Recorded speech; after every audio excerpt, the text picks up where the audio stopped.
आपको पूरा section class में याद करना है और क्लास में याद करने के साथ आज हम एक नया टॉपिक लेके चल रहे हैं और इस टॉपिक का नाम है आपका एटमॉस्फेयर साइंस का सबसे बढ़िया एडवांस टॉपिक। मेरे हिसाब से तो समझ लीजिए कि अगर हार्ड क्वेश्चन आता है तो इससे आता है और इजी क्वेश्चन तो मेरे ख्याल से इससे बनता नहीं है, लेकिन मैं इजी वाला क्वेश्चन भी लेके चलूँगा। तो मैं इस टॉपिक को दो तरीके से बताने का काम करूँगा, जिसमें कि आधा काम मैं करूँगा और आधा आपसे करवाने वाला हूँ। कैसे करेंगे इसको? सबसे पहली बात यह है कि मैं पूरा टॉपिक आपको समझाऊँगा।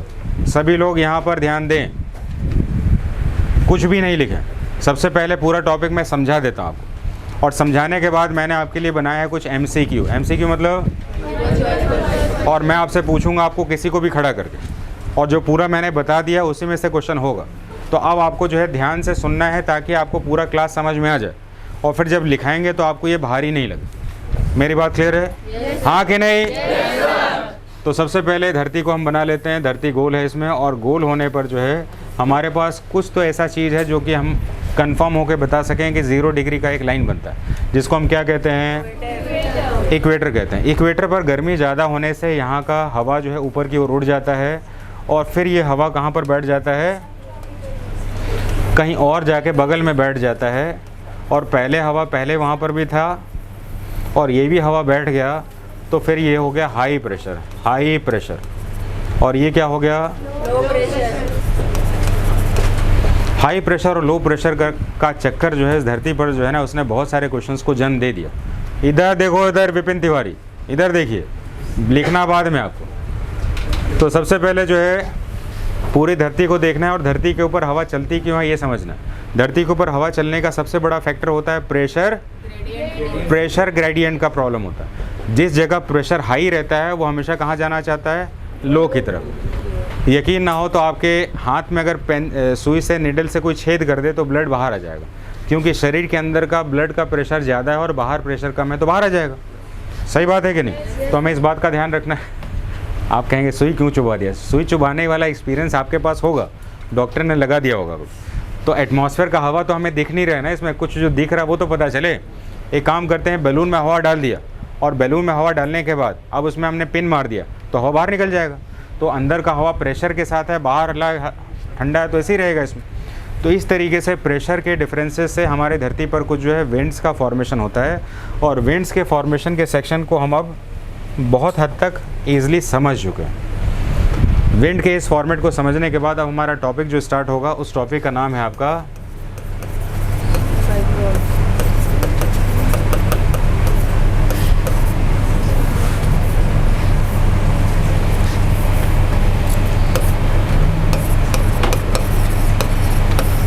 साइक्लोन और एंटी साइक्लोन। साइक्लोन का मतलब होता है तेज चलने वाली हवा, और एंटी साइक्लोन में भी तेज चलने वाली हवा। अब हमें समझना है कि भाई इसका प्रॉब्लम क्या है। वही प्रॉब्लम है कि जो हवा चलने का मेन कारण है, जिसको हम कहते हैं प्रेशर ग्रेडियंट। अब हम दो मैप बनाएंगे और दोनों मैप को बनाकर आसान से लेके समझेंगे। अभी मैं बीच में आपसे पूछना स्टार्ट करूँगा। तो जो मैंने बता दिया है अभी तक, उसके ऊपर मैं क्वेश्चन पूछूंगा कि सबसे कॉर्नर वाला बच्चा मेरे को बता देगा अभी। हाँ, आदित्य बैठा हुआ, बेटा खड़े हो जाओ, जल्दी से मेरे को बताओ कि आप जो है एटमॉस्फेयर में जो प्रेशर है उसको हम मेज़र करने के लिए किस यूनिट का यूज़ करते हैं? बहुत सही जवाब। बैठिए, आगे वाला आप खड़े हो जाइए। अगर हमने इंटेंशनली गैस सिलेंडर में प्रेशर बढ़ाओ तो किस यूनिट का यूज़ करते हैं? अगर हमने किसी गैस सिलेंडर में, ऑक्सीजन सिलेंडर में, LPG में अगर गैस भर रखा है तो उसके प्रेशर को मेज़र करने के लिए कौन सा यूनिट यूज़ करते हैं? पास्कल करते हैं। बैठिए, आपके माध्यम से सबको पता चल गया। तो बैरोमीटर और पास्कल 2 यूनिट होती हैं। तो एटमॉस्फेयर के प्रेशर को किससे यूनिट किया जाता है? पक्का है? पक्का चल गया ना? हाँ, पक्का चल गया इसमें। तो अब हम देखेंगे इसमें कि जब भी पूरे वायुमंडल में, जब अगर मान लेते हैं अंदर है 900 MB, MB मतलब क्या है? मिलीबार, और इसमें 1000 MB, और बाहर है इसका 1000 MB, और इसके बाहर है 900 MB। यानी कि अगर कभी भी किसी जगह पर सेंटर में प्रेशर कम और बाहर प्रेशर ज़्यादा है तो ये बनाएगा आपका साइक्लोन। ये एग्ज़ाम का सबसे आसान क्वेश्चन साइक्लोन का चैप्टर का बनेगा। दोबारा ध्यान से सुनेंगे और फिर पूछे जाने पर बताएंगे। अगर केंद्र में, सेंटर में प्रेशर कम है और बाहर ज़्यादा है तो कंडीशन क्या बनेगा? और केंद्र में प्रेशर ज़्यादा है और बाहर कम है तो क्या बनेगा? ये चीज़ समझ में आ गया आपको? ये चीज़ आपके अब आने वाले बहुत हार्ड क्वेश्चन को जनरेट करने वाली, इसलिए बहुत पेशेंस के साथ सुनेंगे। ये तो हमारा बेस हो गया और इस बेस के आधार पर जो अब हमारे पास क्वेश्चंस बनना शुरू हो गया। अब हम यहाँ पर एक लाइन खींच लेते हैं ताकि हम एक कंसेप्ट के बाद, ये स्लाइड 1 हो गया, अब स्लाइड 2 में जाएंगे। अब धरती के ऊपर जो है 2 स्फीयर है। 0 डिग्री के ऊपर वाले को क्या कहते हैं? Northern hemisphere. साउथ को साउदर्न हेमिस्फीयर कहते हैं। तो नॉर्दर्न हेमिस्फीयर में जब केंद्र में 900 हो तो मतलब मान के चलना है ऊपर बाहर कितना होगा? 100। और हवा चले एंटी क्लॉक। एंटी क्लॉक समझते हैं क्या आप लोग? ये घड़ी है ना, घड़ी के सुई की दिशा में जो चलता है उसको कहते हैं क्लॉकवाइज, और घड़ी के सुई की दिशा के विपरीत चलता है क्या कहते हैं? ओ कहते हैं। तो एक काम करते हैं, घड़ी ऐसा बना लेते हैं। अब यहाँ पर हम ले लेते हैं टाइम। अब घड़ी का सुई कैसे चलता है? ऐसे चलता है। तो ऐसे वाला एरो बनेगा कि नहीं बनेगा? तो ये बन गया क्लॉकवाइज।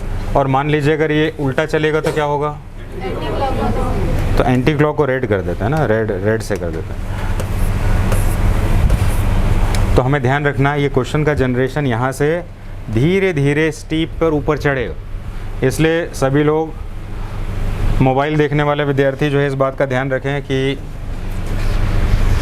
सावधानी हटी घट जाएगी दुर्घटना इसमें। तो धरती के उत्तरी भाग में नॉर्दर्न हेमिस्फीयर में अगर केंद्र का एटमॉस्फेरिक प्रेशर कम होगा, पूरा वर्ड नहीं बोल के सिर्फ प्रेशर भी बोलने से काम चल जाएगा। तो नॉर्दर्न हेमिस्फीयर में अगर प्रेशर कम है सेंटर पे और हवा चल रही है एंटी क्लॉकवाइज, क्या चल रही है? क्लॉकवाइज। एंटी क्लॉकवाइज का डायरेक्शन देख लीजिए, रेड वाला एंटी क्लॉक है, तो इसको हम क्या कहेंगे? इसको पहला डायग्राम का क्वेश्चन इसका एक्सप्लेन करने के लिए आता है। उस डायग्राम के बाद एक दूसरा डायग्राम में आ जाते हैं इसमें। जब अब धरती के साउदर्न हेमिस्फीयर में आ जाते हैं, अब केंद्र में वायुदाब कम हो और हवा चले हमेशा कम, केंद्र में कम ही होना है। साइक्लोन में हमेशा क्या होगा?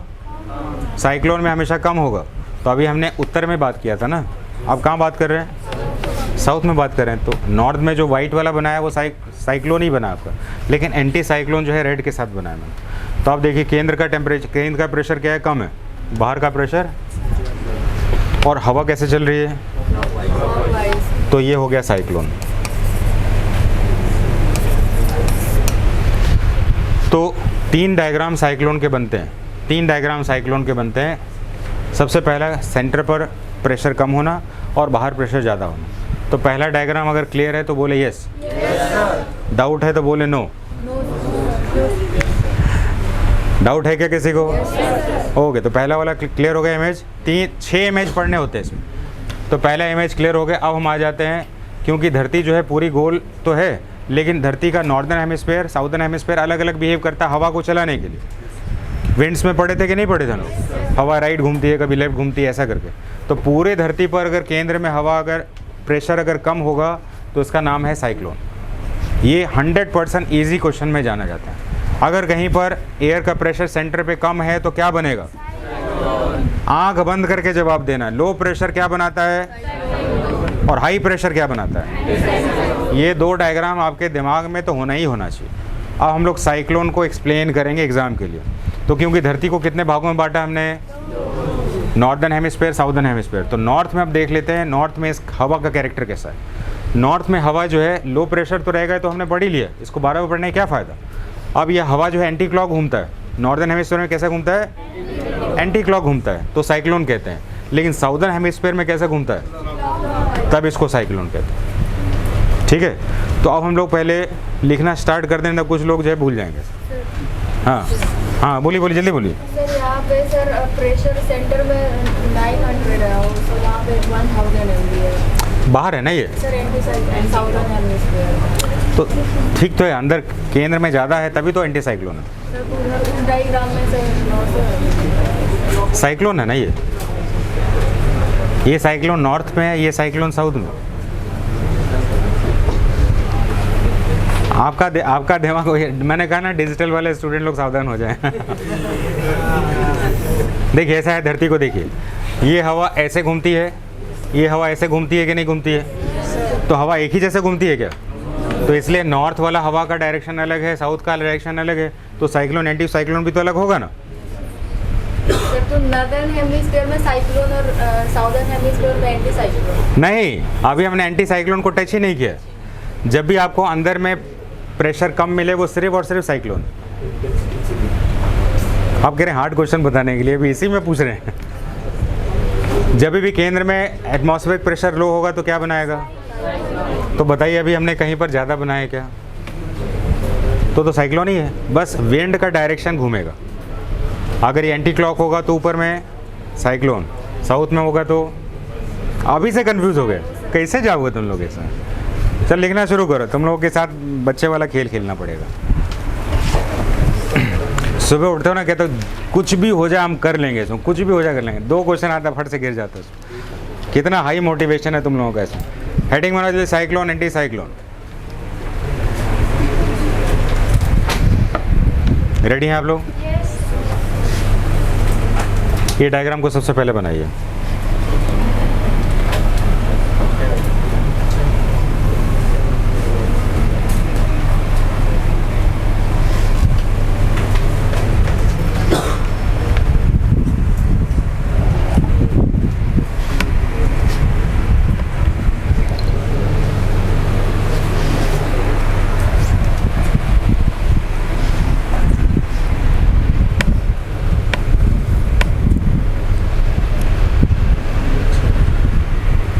सिर्फ ये दोनों डायग्राम बनाना है, और बना ले तो जल्दी से बोले हो गया। बना लिया अभी? हाँ, क्योंकि लेट करेंगे तो फिर तो कोर्स ही नहीं चलेगा। तो टॉपिक पूरा करेंगे इसको। लिखेंगे point number 1,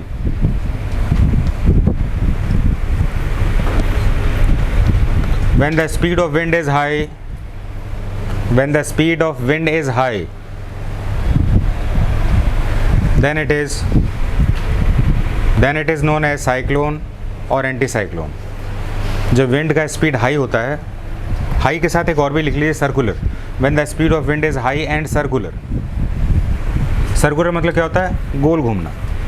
when the speed of wind is high and circular, then it is cyclone anticyclone.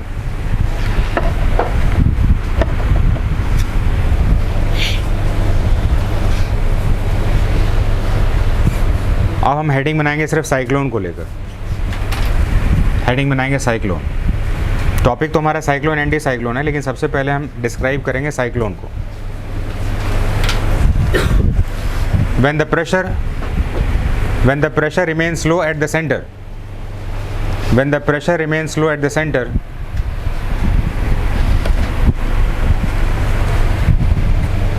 when the pressure remains low at the center,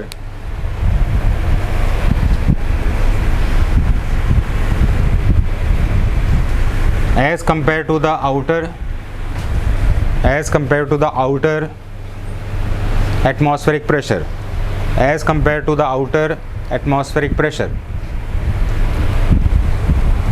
as compared to the outer atmospheric pressure, then it is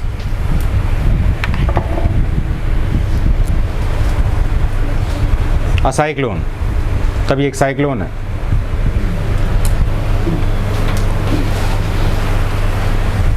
ये diagram को दोबारा बना लीजिएगा, दोबारा छोटा सा बना लेंगे, कुछ नहीं होगा।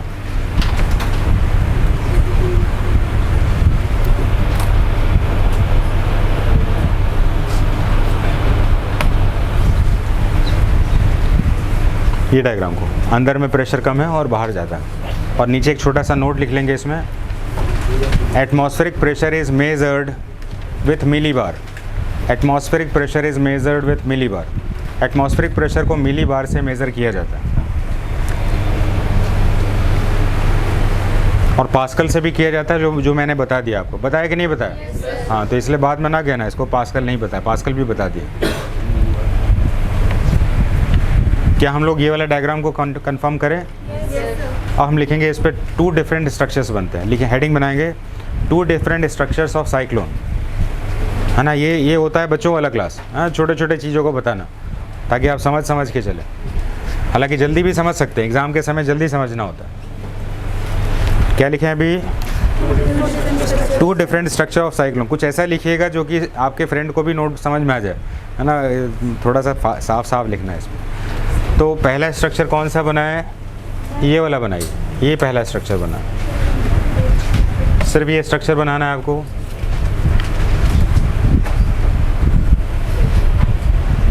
और इसको हम कहते हैं NH का मतलब नेशनल हाईवे नहीं है, क्या नंबर मतलब है इसका,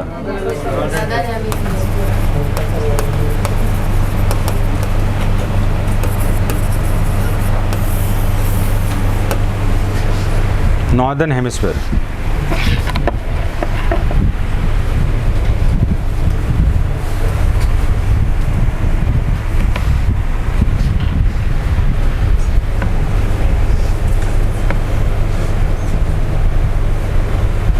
डायग्राम बन गया आपके।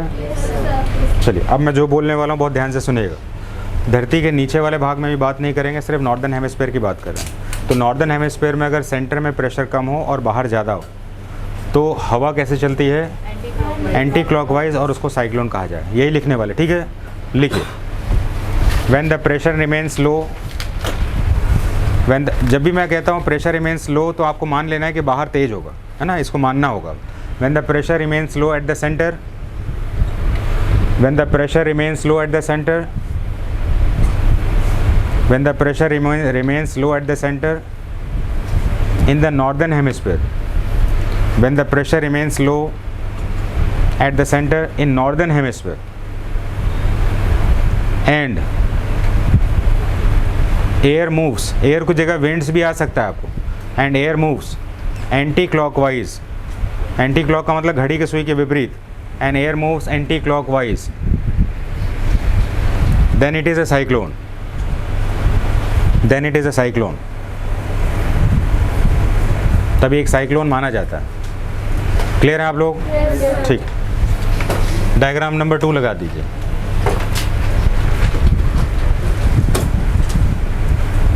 डायग्राम नंबर 2 लगाइए, ये वाला डायग्राम बनाइए।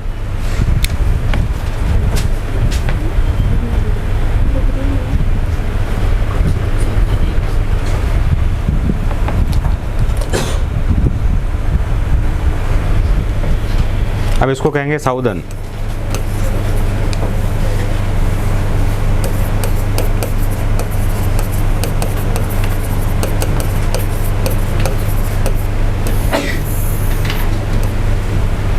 Southern hemisphere.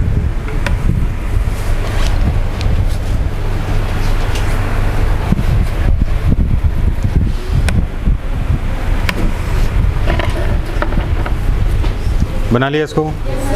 अब इसको थोड़ा लिखना स्टार्ट कर। डायग्राम के बिना ये क्वेश्चन नहीं समझ में आएगा बाद में।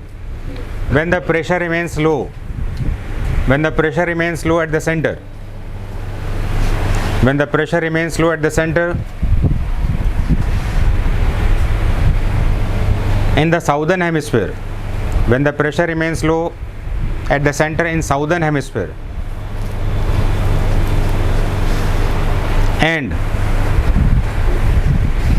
air moves clockwise, and air moves clockwise, then it is a cyclone, तभी एक साइक्लोन है। Then it is a cyclone.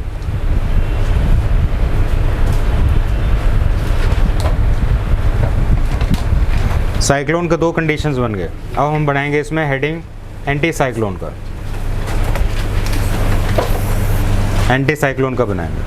और ये वाला डायग्राम सबसे पहले बनाना शुरू कर दीजिए। हेडिंग बनाएंगे एंटी साइक्लोन और ये डायग्राम बनाइए।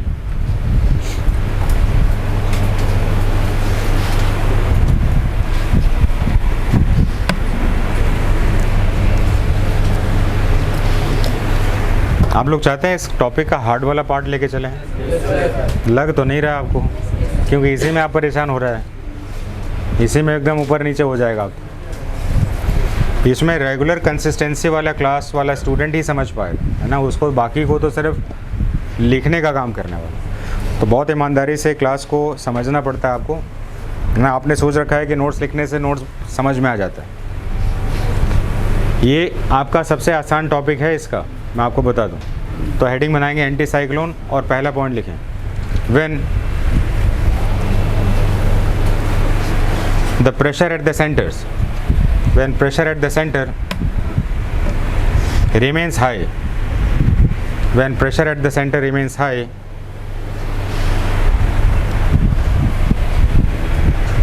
then it is anticyclone, then it is anticyclone. जब भी प्रेशर सेंटर पे हाई होगा तो उसको एंटीसाइक्लोन कहा जाएगा।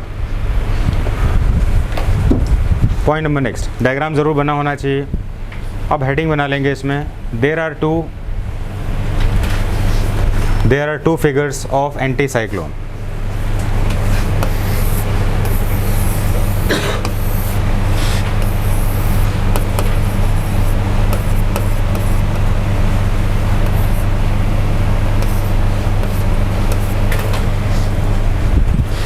बना लीजिए, पहला फिगर है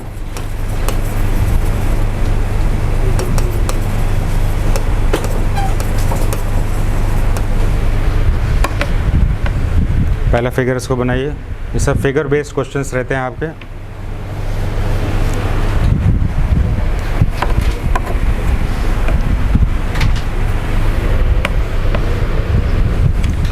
when the pressure remains, diagram बनाने के बाद लिखिए, when the pressure remains high at the center in northern hemisphere, when the pressure remains high in the northern hemisphere,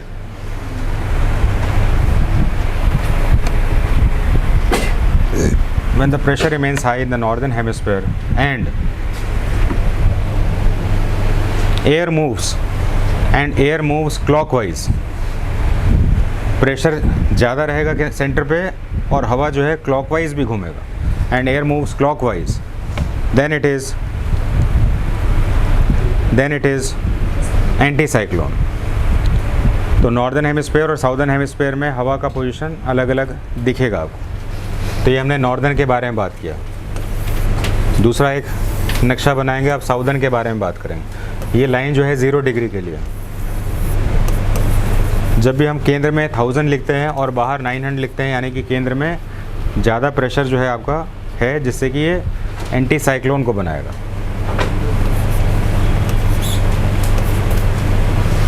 अब ये डायग्राम बनाइए, इसमें एरो का साइन बड़ा इंपॉर्टेंट है, एरो का sign.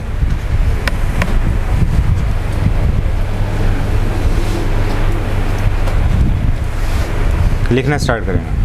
when the pressure remains high, when the pressure remains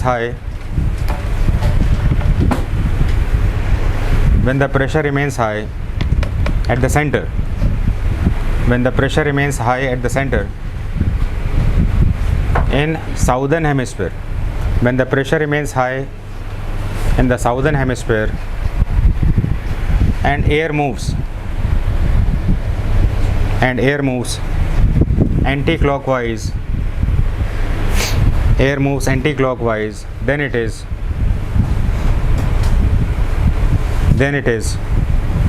anticyclone।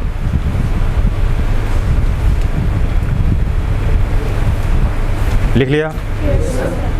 अब आपको लग रहा होगा जो हमने लिखा है एग्ज़ाम में क्वेश्चन आएगा कैसे, तो अब मैं एग्ज़ाम का क्वेश्चन तक पहुंचाने का प्रयास कर रहा हूं। आप बहुत ध्यान से, पेशेंस से क्वेश्चंस को सॉल्व करिएगा।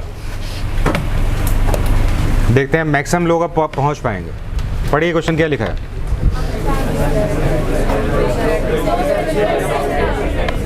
बताइए, मेजॉरिटी बताइए क्या होगा? पक्का? तो लिख लो जल्दी से, बी आंसर करेक्ट है। अच्छा लिखो, नहीं लिखो, तुम टाइम लगाओगे। दूसरा क्वेश्चन देखते हैं।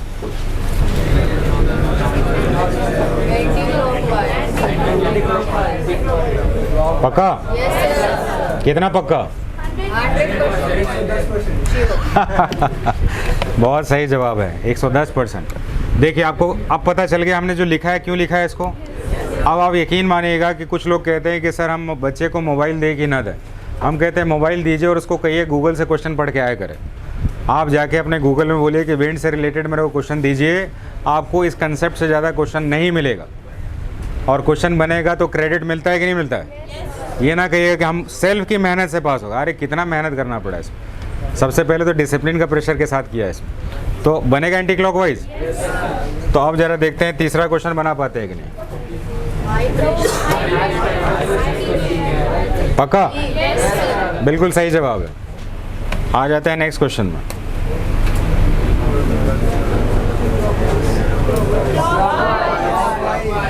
In the northern hemisphere wind around the an anti cyclone. Anti cyclone में मूवमेंट क्या होगा? क्या बात है, तुम लोग तो बिल्कुल इंटेलिजेंट हो गए, अभी एक ही बार में पास हो जाएगा। अब देखो ये सब फ्रंट रूट नहीं बने हैं तुम लोग ने आज हमें जाने नहीं दिया इसमें, और इसके लिए ज़िम्मेदार तुम्हारी पूरी क्लास है। इसमें स्लो लिख रहे हो, हम लोग यहाँ तक चले जाते हैं आगे। चलो ठीक है, कोई बात नहीं, हम लोग यहाँ पर इसको छोड़ देते हैं। क्वेश्चंस तो मैंने बहुत सारे लिए थे, टॉपिक ही बहुत अच्छा है, क्रूशियल टॉपिक है आपका।